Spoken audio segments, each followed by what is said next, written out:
لیکن میں اگر آپ سے کہوں کہ یہ محبت بھی اللہ کی محبت کے آگے پھیکی ہے تو آپ یہی کہیں گے وہ کیسے ہو سکتا ہے؟ یہ حقیقت تو اس غور و فکر کرنے سے آسانی سے سمجھ میں آ جائے گی وہ اللہ تعالیٰ ہی تو ہے کہ جس نے والدین کے سینے میں، ماں باپ کے سینے میں بے انتہا اللہ تعالیٰ محبت پیدا کی ہے۔ اگر وہ اس محبت کو پیدا نہیں کرتا تو ماں باپ سے بڑھ کر بچوں کا کوئی دشمن نہیں ہوتا، کیونکہ وہ سب سے زیادہ ان کے لیے تکلیف دہ ہوتے ہیں۔ فرض کیجیے کسی آدمی کے پاس شیشے کے دو گلاس ہو، جن میں سے گلاس اچھا ہو، کارآمد ہو، اور دوسرا گلاس ٹوٹا ہوا بیکار ہو، تو آدمی اسی گلاس کی حفاظت کرے گا، اسی گلاس کی حفاظت کرے گا جو گلاس کارآمد ہوگا۔ جو گلاس ٹوٹ کر بیکار ہو جائے آدمی اس کی پرواہ نہیں کرے گا، بلکہ اس کو کچرے میں پھینک دے گا۔ لیکن اگر کسی عورت کے دو بچے ہوں جن میں سے ایک خوبصورت ہو، توانا ہو، قوی ہو، ہونہار ہو، اور دوسرا اندھا ہوا پائش ہو، تو ایک ماں کی جتنی محبت اپنے خوبصورت بچے سے ہوگی ویسے ہی محبت وہ اپنے ناکارہ، اپنے اپاہج بچے سے بھی کرے گی۔ جبکہ وہ ماں یہ بات اچھی طریقے سے جانتی ہے کہ مجبور بچہ ہے، یہ میرے کام نہیں آئے گا، یہ زندگی بھر پر بوجھ بنے گا، یہ مجھے کما کر کھلا نہیں سکتا ہے۔ جاڑوں کی رات میں ایک ماں اپنے دودھ پیتے بچوں کو لے کر سوتی ہے، رات میں کسی وقت اس کا بچہ پیشاب کر دیتا ہے اور اس کے گیلے پن کی وجہ سے وہ رونے لگتا ہے، تب ماں خود گیلی جگہ پہ لیٹ جاتی ہے اور اپنے بچوں کو سوکھی جگہ پہ لٹا دیتی ہے، کیونکہ اسے اپنے آرام سے زیادہ اپنے بچے کی آرام کی فکر ہوتی ہے۔ اگر کسی گھر میں آگ لگ جائے، اگر کسی عورت کو یہ معلوم چل جائے کہ میرا بچہ بھی آگ کے میں جل رہا ہے، تو اپنے بچوں کو آگ بچانے کے لیے کود پڑے گی، کیونکہ اس کی ممتا یہ گوارا نہیں کر سکتی کہ وہ کھڑی رہے اور اس کا بیٹا آگ میں جل کر جان دے دے۔ میرے بھائیوں، یہی تو میرا سوال ہے کہ اس محبت کو کس نے پیدا کیا؟ آپ کا جواب یہ ہونا چاہیے اس محبت کو اللہ رب العالمین نے پیدا کیا ہے۔ ماں یہ محبت خود بخود نہیں پیدا کی ہے، بلکہ اس محبت کو پیدا کرنے والا اللہ رب العالمین ہے۔ تو جو اللہ ماں کے سینے میں ایک مثال لازوال محبت پیدا کر سکتا ہو، آپ اس کے بارے میں کیسے غلط خیالات پیدا کر سکتے ہیں؟ آپ یہ کیسے سوچ سکتے ہیں کہ وہ اللہ ہمارا دشمن ہے، وہ اللہ ہے ہی نہیں، وہ اللہ خدا ہی نہیں ہے؟ آپ الہاد اور آدمی کی طرف چلے جائیں۔ یہ مصیبت جو بھی آتی ہے کہ اللہ تعالیٰ ہمیں اور آپ کو اپنے قریب کرنے کے لیے، ہمیں اور آپ کو اپنے پاس بلانے کے لیے دیتا ہے۔ کیونکہ کیا ہوتا ہے جب انسان پر اچھے حالات چل رہے ہوتے ہیں تو انسان کو اللہ یاد نہیں آتا، وہ مست ہوتا ہے اپنی مستی میں، اپنے پیسے میں، اپنے کاروبار میں، لیکن جیسے اس پر کوئی مصیبت آتی ہے اسے اللہ ہی یاد آتا ہے۔ اس سلسلے میں ایک واقعہ میں آپ کے سامنے سنانا چاہتا ہوں۔ مصر کی راجدھانی قاہرہ کے اندر بہت بڑا آدمی تھا جس کی عمر لگ بھگ 50 سال تھی۔ ایک دن اس کا دل کے اندر درد اٹھا، وہ ڈاکٹر کے پاس گیا قاہرہ میں، سب سے مہنگے ہاسپٹل کے اندر، اور وہاں اس نے اپنی جانچ کرائی۔ ڈاکٹر کو علاج کرنے کے بعد کہا کہ آپ کا مرض جو ہے بہت بڑھ چکا ہے، ہم نے آپ کے دل کا علاج کر دیا، آپ ایسا کیجیے کہ آپ یورپ کے لے جائیے یا امریکہ کے لے جائیے، وہاں اس کا بہترین علاج ہے۔ وہ آدمی تو پیسہ والا تھا ہی، اس نے فوراً ٹکٹ بنائی اور امریکہ کے لیے چلا گیا، اور وہاں جا کے اس نے اپنی ساری جانچ کرائی۔ ڈاکٹر کو علاج کرنے کے بعد کہا کہ اب آپ کا مرض بہت بڑھ چکا ہے، آپ کو اللہ ہی بچا سکتا ہے، آپ اوپر والی سے دعا کیجیے، آپ کی بیماری بہت بڑھ چکی ہے۔ وہ آدمی مایوسی کے ساتھ اپنے وطن لوٹ آتا ہے اور اپنی زندگی کے بچے کچھ اوقات کو گزارنے لگتا ہے۔ ایک دن وہ گوشت کی دکان کا گوشت خرید رہا تھا، اس نے دیکھا کہ ایک عورت گوشت کی دکان کے باہر گوشت کے جو بچے کچھ حصے ہوتے ہیں اس کو اکٹھا کر رہی ہے، اس کو اپنے تھیلی میں بھر رہی ہے۔ یہ آدمی اس عورت کے پاس پہنچا اور کہا کہ تم اس گوشت کا کیا کرو گے؟ کہ خراب گوشت تمہیں کس کام کے ہیں؟ وہ عورت کہتی ہے کہ میرے بچے بڑے بھوکے ہیں اور میرے شوہر کا انتقال ہو چکا ہے، کوئی کمانے والا نہیں ہے، اور ان کی یہ ضد تھی کہ میں ان کے لیے گوشت تیار کروں، تو میں اس امید میں آئی ہوں کہ اس گوشت کو میں صاف کر کے پکا کر کھلا دوں گی اور اپنے بچوں کو سلا دوں گی۔ میں ماں ہوں اور ماں اپنے بچوں کے لیے کیا کچھ نہیں کرتی۔ یہ بات سن کر اس بزنس مین کی آنکھوں سے آنسو آ گئے۔ وہ سوچ میں پڑ گیا کہ میرے ہی دیش کے اندر لوگوں کا اتنا برا حال ہے کہ کوئی وقت کی روٹی کا بھی انتظام نہیں ہو رہا ہے، اور اللہ نے مجھے اتنی دولت دے رکھی ہے، پتا نہیں اللہ نے اس کے دل میں ایسا کیا ڈالا۔ اس نے عورت صدقے کی نیت کی اور بہت سارا تازہ گوشت خرید کے اس عورت کو دے دیا۔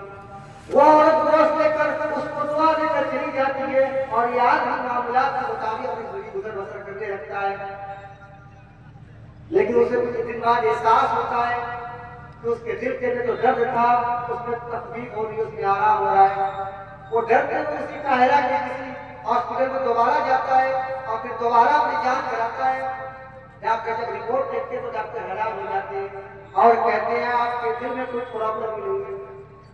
اب اس ڈاکٹر کو امریکہ والے ڈاکٹر کی بات یاد آئی، وہ فوراً وہاں پہنچا اور وہاں بھی اپنی جانچ کرائی، اور ڈاکٹر نے پھر اس کی جانچ دیکھی تو کہا کہ آپ کا علاج بالکل صحیح ہو چکا ہے، اور آپ سچ بتائیے کہ آپ نے کس کا علاج کیا، کون سی ایسی دوا کھائی۔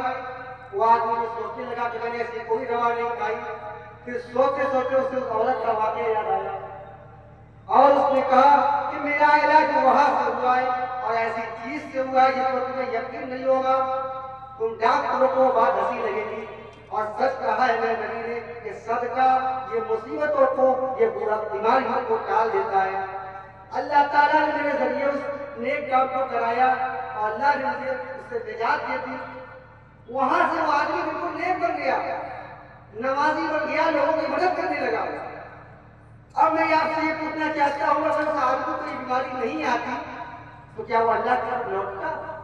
تو یہ بیماریاں، یہ مصیبتیں، یہ پریشانیاں ہمیں اس لیے بھی آتی ہیں کہ اللہ تعالیٰ چاہتا کہ بندہ اس کی طرف لوٹ آئے، کیونکہ جب مصیبتیں آتی ہیں تبھی انسان کو اللہ یاد آتا ہے۔ اللہ کے نبی کے زمانے میں ایک عورت کو بہت تیز بخار آ گیا۔ وہ عورت بخار کو گالی دینے لگی، بخار کو برا بھلا کہنے لگی۔ اللہ کے نبی نے فرمایا ہے خاتون تو بخار کو گالی نہ دے، یہ بخار تیرے گناہوں کو ایسے ہی دھو دیتا ہے جیسے آگ لوہے کے زن کو لوہے کے محل تجھے کو صاف کر دیتی ہے۔ تو مصیبتیں پریشانیاں میرے بھائیوں جو بھی آتی ہیں یہ اللہ تبارک و تعالیٰ کی ہمارے لیے آزمائش ہوتی ہے۔ اللہ ہمیں اپنے قریب کرنے کے لیے آتا ہے اور اللہ انہیں کو آزمائش دیتا ہے جنہیں وہ سب سے زیادہ پسند کرتا ہے، ورنہ جنہیں وہ پسند نہیں کرتا ہے ان کو ان کے ہاتھ پر چھوڑ دیتا ہے۔ آج بھی دنیا میں سب سے زیادہ مالدار وہ لوگ ہیں جو اللہ کو نہیں مانتے، جو اللہ کے دین کے دشمن ہیں۔ آج بھی دنیا میں یہودیوں کا، عیسائیوں کا بول بالا ہے، کیا اللہ ان سے راضی ہے؟ ہرگز نہیں۔ اللہ نے انہیں مہلت دے رکھی ہے اور اللہ جن کو پسند کرتا ہے انہیں کچھ مصیبتیں دیتا ہے، انہیں کچھ آزمائش دیتا ہے۔ اور اسی لیے اللہ کے نبی سے جب پوچھا گیا کہ اے اللہ کے نبی آپ یہ بتائیے کہ لوگوں میں وہ کون لوگ ہیں کہ جن کے اوپر سب سے زیادہ مصیبت آئی ہے؟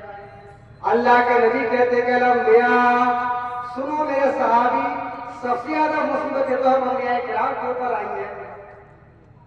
آپ انبیاء کرام کی تعریف پڑھ کر دیکھیے، اللہ کا ان سے بڑھ کر کوئی کہتا نہیں تھا۔ وہ اللہ کے مشن کے لیے دنیا میں آئے تھے، لیکن سب سے زیادہ مصیبتیں بھی انبیاء کرام کے اوپر آئی ہیں۔ اللہ کے خاص پیغمبر حضرت ابراہیم علیہ السلام، جن کی پوری زندگی مصیبتوں میں گزری، تکلیفوں میں گزری، 70-80 سال کی عمر ہو چکی ہے اور اولاد کی نعمت حضرت ابراہیم علیہ السلام مبتلا ہے اور اللہ سے دعا کر رہے ہیں رب ہب لی من الصالحین، اے اللہ تو مجھے نیک بیٹا دے دے، نیک اولاد دے دے۔ اللہ نے فرمایا فبشرناہ بغلام حلیم، ہم نے انہیں نیک بیٹے کی بردبار بیٹے کی بشارت دے دی۔ اتنی بڑی مصیبت آئی، اتنی بڑی پریشانی آئی، ابراہیم علیہ السلام اللہ سے مایوس نہ ہوئے۔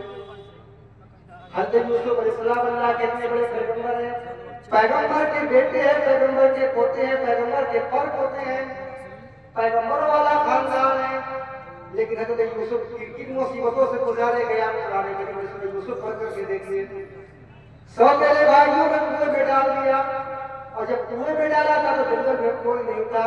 جب اس کنویں سے وہ نکالے گئے پھر ان کو مصر کے بازار میں لے جا کر بیچا گیا۔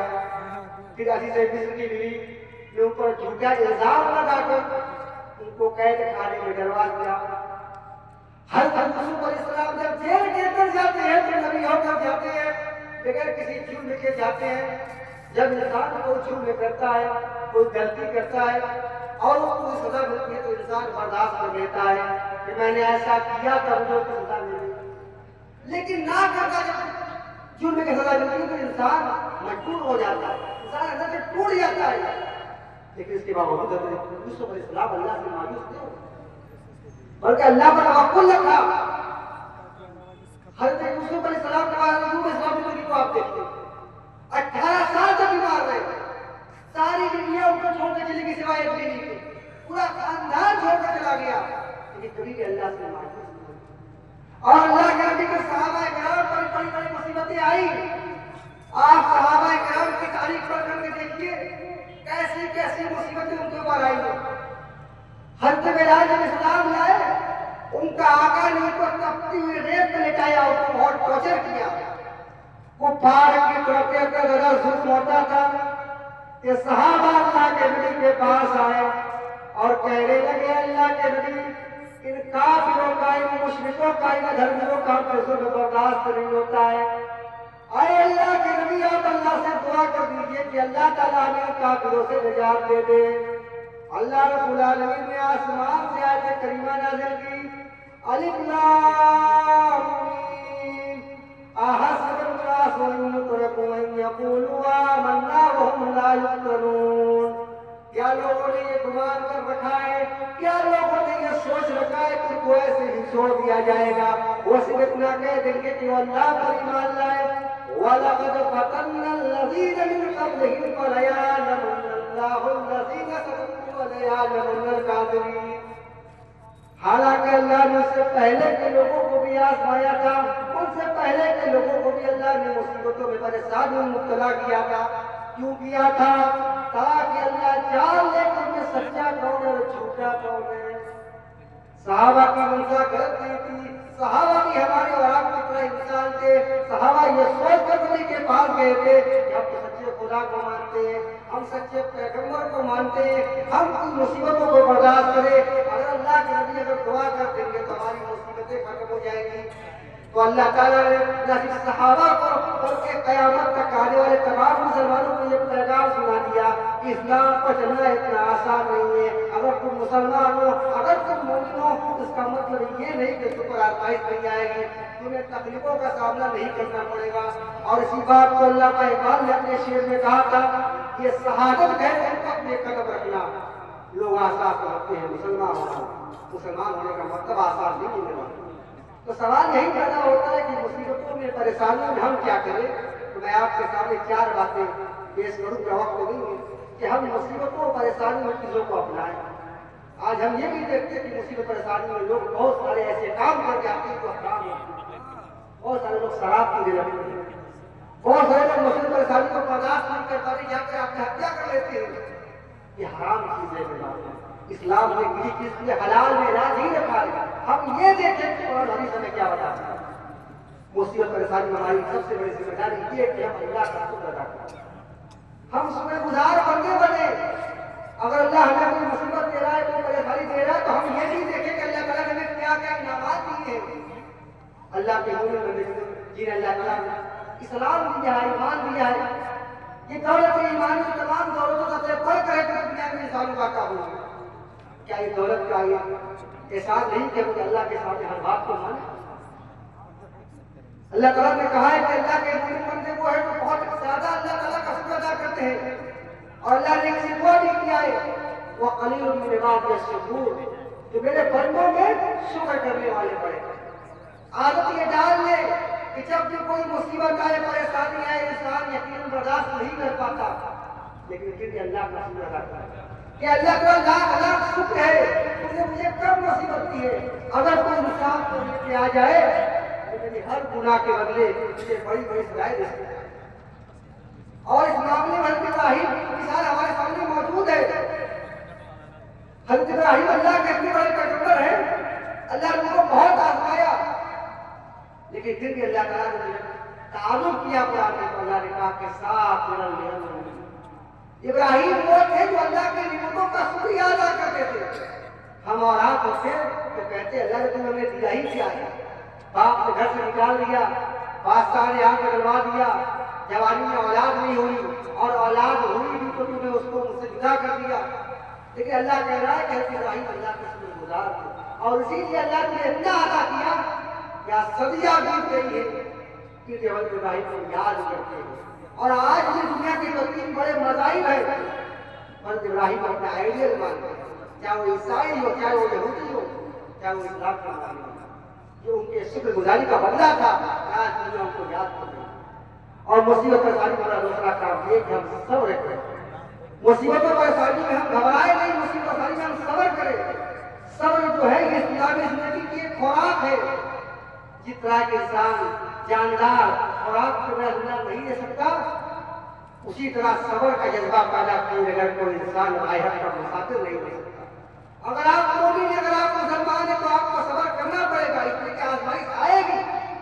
اللہ نے سورہ بقرہ میں صاف طور سے فرمایا ہے وَلَنَبْلُوَنَّكُمْ بِشَيْءٍ مِّنَ الْخَوْفِ وَالْجُوعِ وَنَقْصٍ مِّنَ الْأَمْوَالِ وَالْأَنفُسِ وَالثَّمَرَاتِ، ہم تمہیں ضرور آزمائیں گے، خوف کے ذریعے آزمائیں گے، بھوک کے ذریعے آزمائیں گے، جانوں کو لے کر کے آزمائیں گے، لیکن ایسی سچویشن میں ایسے حالات میں جن لوگوں نے صبر کر لیا، آئے نبی آپ انہیں بشارت سنا دیجیے الذین اذا اصابتهم مصیبہ، جب ان پر کوئی مصیبت آتی ہے، پریشانی آتی ہے تو وہ کہتے ہیں کہ انا للہ و انا الیہ راجعون، وہ صبر کرتے ہیں اور کہتے ہیں کہ ہم اللہ کے لیے اور ہمیں اللہ ہی کے پاس جانا ہے۔ اللہ کے رسول کے زمانے میں ایک عورت اللہ کے نبی کے پاس آتی ہے، کہتی ہے کہ اللہ کے نبی مجھے مرگی کا دورہ آتا ہے، آئے اللہ کے نبی سے مجھے مرگی کا دورہ آتا ہے تو میں زمین پہ گر جاتی ہوں، آئے اللہ کے نبی آپ اللہ سے دعا کر دیجئے کہ اللہ تعالیٰ مجھے اس بیماری سے نجات دے دے۔ اللہ کے نبی کہتے ہیں خاتون میں تیرے لیے دعا کروں گا اور اللہ تعالیٰ تمہیں شفا بھی دے دے گا، لیکن اگر تو اس مصیبت پر صبر کرے گی، اس مصیبت کو اگر تو برداشت کر لے گی تو مجھے امید ہے کہ اللہ تعالیٰ تجھے جنت میں داخل کرے گا۔ وہ عورت کہتی ہے کہ اللہ کے نبی میں صبر کروں گی، آپ اللہ سے دعا کر دیجیے کہ اللہ تعالیٰ مجھے بیماری کی وجہ سے جنت میں داخل کر دے۔ وہ صحابیہ یہ نہیں کہہ سکتے کہ اللہ کے نبی مجھے دنیا دیتی ہے، مجھے صحیح ہونا ہے، لیکن صحابیہ کا ایمان دیکھو کہ جب نبی نے اپنی زبان مبارک سے کہہ دیا اس مصیبت کی وجہ جنت ہے تو اس نے اپنے آپ کو صبر میں داخل کر دیا۔ تو مصیبت پریشانی میں ہم صبر کریں کہ کسی صبر سے اللہ تعالیٰ کی مدد حاصل ہوتی ہے۔ اللہ نے فرمایا یا ایھا الذین آمنوا استعینوا بالصبر والصلاۃ ان اللہ مع الصابرین، اے مسلمانوں اے مومنوں اللہ سے مدد طلب کرو نماز کی صبر کے ذریعے اور نماز کے ذریعے، اور بے شک اللہ صبر کرنے والوں کے ساتھ ہے۔ اللہ نے یہ نہیں کہا کہ اللہ نمازیوں کے ساتھ ہے، نماز کا بہت بڑا مقام ہے، لیکن اللہ نے کہا کہ اللہ صبر کرنے والوں کے ساتھ، اس لیے کہ صبر کرنا آسان نہیں ہوتا۔ اللہ کے رسول کے زمانے میں منافقین بھی نماز پڑھ لیا کرتے تھے، لیکن اس سے صبر نہیں ہوتا۔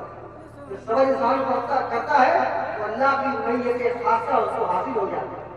دنیا میں ہم انسان دوستی کرتے ہیں اس سے جو بڑا مقام والا ہوتا ہے، جو عہدے والا ہوتا ہے، جو نوکری والا ہوتا ہے، اللہ کا اگر ساتھ چاہیے تو صبر کرنا سکھانے والا ہے۔ اور مصیبت پریشانی ہماری تیزی سے بجا لیجیے کہ ہم اللہ کا تقوی اختیار کریں، ہم اللہ کا خوف اختیار کریں۔ آج مسلمانوں کے جو بھی حالات ہو رہے ہیں ہم یہ بھی دیکھتے ہیں کہ مسلمان یہ حالات سے سبق نہیں سیکھ رہا ہے، جیسے مسلمان پہلے ملاقات کا آج بھی ہے، جبکہ اللہ کا وعدہ ہے جو اللہ کا تقوی اختیار کرے گا، اللہ کا خوف اختیار کرے گا، اللہ تعالیٰ اس کے راستے نکالتا ہے۔ اللہ فرماتا ہے وَمَن يَتَّقِ اللَّهَ يَجْعَلْ لَهُ مَخْرَجًا، جو اللہ سے ڈرتا ہے، جو اللہ کا خوف اختیار کرتا ہے، اللہ اس کے لیے راستے نکال دیتا ہے۔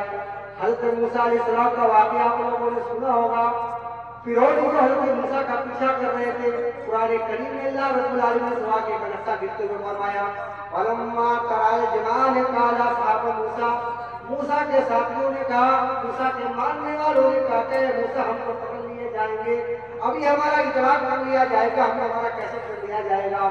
اس موقع پر حضرت موسیٰ نے بڑے اطمینان سے بڑے بھروسے سے کہا تھا کہ اللہ یہ سمبھو ہی نہیں ہے، پاسبل ہی نہیں ہے۔ کیوں نہیں ہے؟ کیونکہ حضرت موسیٰ کو پتا تھا کہ میرا راستہ صحیح ہے، ان مَعِیَ رَبِّی سَیَہْدِینِ، ہم قریب اللہ کے لیے راستہ بڑھے گا، اللہ ہمارے ساتھ ہے۔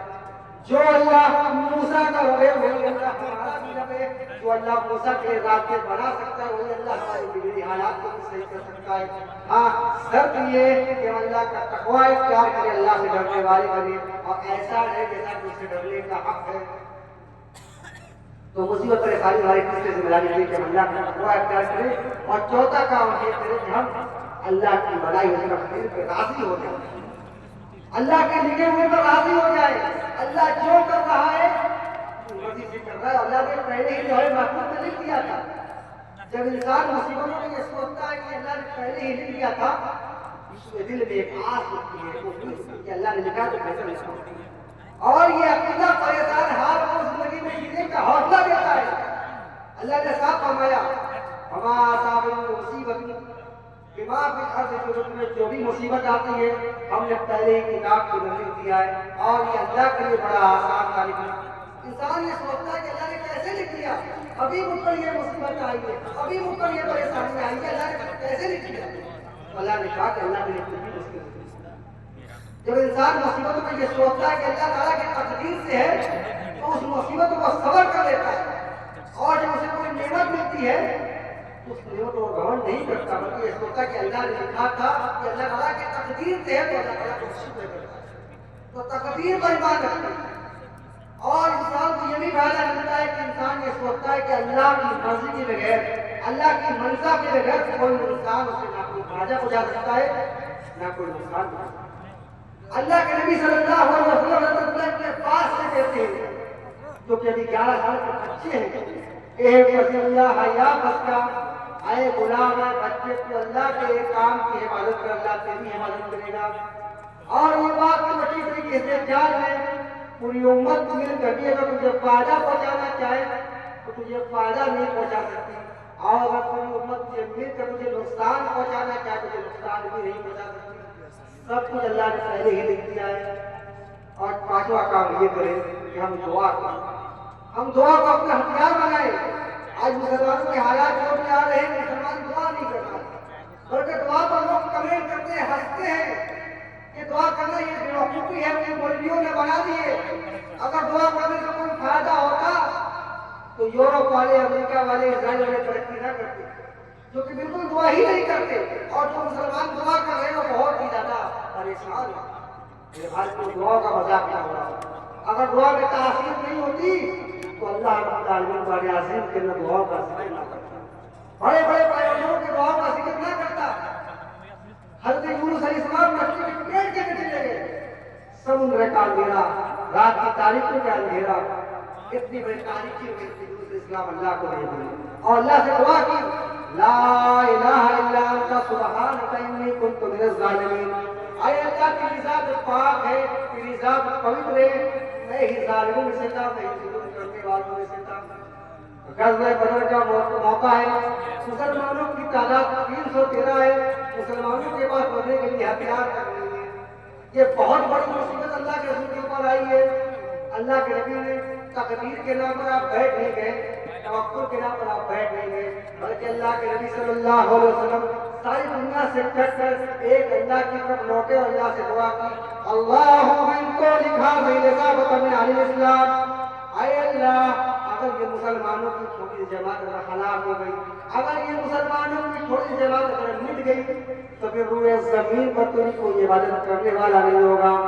اللہ نے آپ کی دعا کی لاج رکھی کہ 313 صحابہ جو بہت ہی کمزور تھے، جن میں عورتیں تھیں، جن میں بچے تھے، اور جن کے پاس مرنے کے لیے ہتھیار کو نہیں تھے، وہ 1000 پہ غلبہ دے دیا۔ تو دعا کو اپنے بھائیوں نے ٹھیک کر دی، مذاق کو نہیں کرتا۔ اللہ نے کہا ہے کہ قبول مانگو میں تمہیں دعا کو قبول کروں گا۔ دیکھو تم اپنی مصلحت نہیں جانتے ہو، میں جانتا ہوں، نہ تم اپنی بہتری جانتے ہو، میں جانتا ہوں، اور نہ تم یہ جانتے ہو کہ میں کیا عطا کر سکتا ہوں، کیونکہ اس کی ہر چیز قدرت کے اندر ہے۔ پھر وہ اللہ اتنا زیادہ رحم الرحیم ہے کہ خود سے کہہ رہا ہے کہ مانگو سے میں عطا کرنا چاہتا ہوں۔ یہ والی مانگنے کا تو بڑا عجیب ہے۔ علماء کہتے ہیں کہ دعا انسان کیوں کرتا ہے؟ بھائی انسان مانگتا اس میں جتنا ضرورت معلوم نہ ہو، یا انسان جس کو مسئلہ لینا چاہتا ہے، اللہ تعالیٰ کا سب کو پہلے ہی سے مانگا تو اللہ کو دعا کیوں کرتے ہیں؟ اس لیے کرتے کہ اللہ تعالیٰ کو یہ پسند ہے کہ بندہ اللہ کے سامنے عاجزی کا اظہار کرے، اللہ کے سامنے اپنی بے بسی کا اظہار کرے، اللہ کو خوشی ہوتی ہے کہ بندہ اپنے آپ کو تھوڑا کرتا ہے، اور جو دعا نہیں کرتا ہے کہیں نہ کہیں وہ انجانے میں تکبر کر رہا ہے، وہ اپنے آپ کو بڑا سمجھ رہا ہے اور یقین اس کو جہنم میں ہے۔ تو مصیبتوں میں پریشانی ہماری ایک ذمہ داری یہ بھی ہے کہ ہم اسباب اختیار کریں، ساتھ میں ہم سب اپنے اسباب کو اختیار کریں، اسباب کو پیدا کرنے والا ہے، اور آخری کام مصیبت پریشانی میں یہ کریں میرے بھائیو کہ ہم زیادہ سے زیادہ توبہ استغفار کریں، ہم اللہ کو منائیں۔ آج ہم دوستوں کے سامنے دل کے ٹکڑے سناتے ہیں کہ ہمیں یہ پرابلم ہے، وہ پرابلم ہے، کاروبار نہیں چل رہا ہے، بیماری نہیں ہو رہی ہے، بیٹی کی شادی نہیں ہو رہی ہے، لیکن ہم یہ کبھی نہیں سوچتے کہ اللہ تعالیٰ ہم سے ناراض ہے۔ دنیا میں کوئی ناراض ہو جائے، کوئی دوست ناراض ہو جائے، ہم اس کو گانے لگتے ہیں، بیوی ناراض ہے، بیوی ناراض ہو جائے شوہر گانے لگتا ہے، اللہ ہم سے ناراض ہوتا ہے۔ تلوار جب گردن پہ چلتی ہے تو خصوص تلوار کا نہیں ہوتا ہے، خصوص گردن کا بھی ہوتا ہے۔ وما اصابکم مصیبۃ بما کسبت ایدیکم ویعفو عن کثیر، کہ میرے بندوں میں جو بھی تکلیف آتی ہے تمہاری اپنی کرتوت کی ہوتی ہے۔ اللہ تعالیٰ تو اپنے گناہوں کو ایسے ہی معاف کر دیتا ہے۔ اگر اللہ ہر گناہ کو کرنے پہ آ جائے، ہر ہمیں کوئی نسبت دینے لگ جائے تو دنیا میں کوئی ایک نہیں باقی ہے۔ میرے بھائی ہماری یہ بھی ذمہ داری ہے کہ مصیبتوں اور پریشانیوں میں توبہ استغفار کریں۔ اللہ کو اپنے مومن بندے کی توبہ سے بڑی خوشی ہوتی ہے، اور خوشی کا نظر اپنی حدیث میں لگا سکتے ہیں، صحیح مسلم کی روایت ہے۔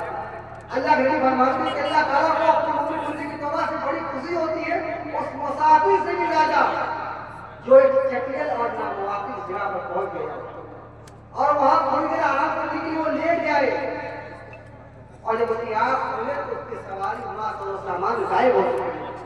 اب انہیں تلاش کر رہا ہے، کھوج رہا ہے، کہیں سواری نہیں مل رہی ہے، اور سواری کا پانی ملتا کھانے کی چیزیں بھی تھی۔ اب وہ آدمی سوچتا ہے کہ میں مر جاؤں تو بہتر ہوتا ہے، وہ سونے کے لیے مرتا ہے۔ جیسے اس کی آنکھ کھلتی ہے میرے بھائی کو دیکھتا ہے کہ اس کی سواری اثر و سامان موجود ہے۔ اللہ کے نبی کہتے ہیں اس مسافر والے انسان سے بھی زیادہ اللہ تعالیٰ کو مومن بندے کی توبہ سے خوشی ہوتی ہے، نہ صرف خوشی ہوتی ہے بلکہ اس کے گناہوں کو معاف کرتا ہے۔ تو میرے بھائی بندے کا آنے میں دیر ہے، اسے راضی ہونے میں دیر نہیں ہے، لیکن بندے کا رب کے پاس آ جانے میں کمال نہیں ہے۔ کمال اس میں ہے کہ اس پر ثابت قدم رہے، آخری ساتھ اسی پر قائم رہے۔ یہ چند باتوں کے ذریعے میں اپنی بات کو ختم کرتا ہوں۔ آخر میں اللہ تعالیٰ کی دعا ہے سب کی مصیبتوں کو، پریشانیوں کو، بلاؤں کو دور کر دے اور ہمیں ایمان والا بنائے، ہمیں تقویٰ اختیار کرنے والا بنائے، ہمیں صبر کرنے والا اور صبر گزار بندہ بنائے۔ اقول قولی ھذا واستغفر اللہ لي ولكم وما علينا الا البلاغ۔ السلام علیکم۔